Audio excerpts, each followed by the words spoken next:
I would say that identity is twofold. There's the identity that I attempt to project out to the world, and there's the identity of me that you perceive.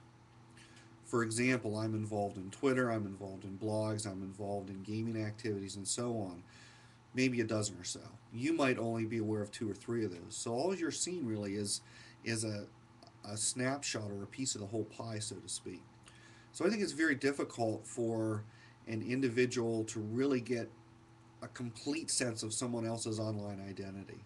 Not impossible, but very difficult to do so. How we project ourselves out is one issue. How you receive what we project out is an entirely separate yet related issue. Um, so, what do you do?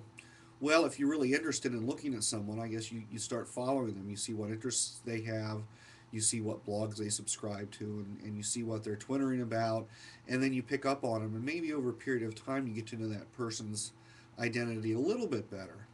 However, I still don't think that you're going to get to know someone as well as you would over a 2 hour lunch conversation, per se. We're not quite there yet with online identity.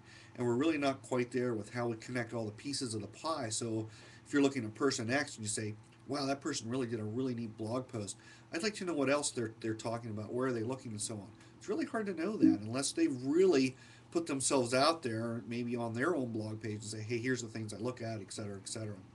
Very difficult to get at yet, and I don't think we're quite there in terms of projecting our own identities, or in the case of trying to search someone out, trying to find out everything else that they're involved in.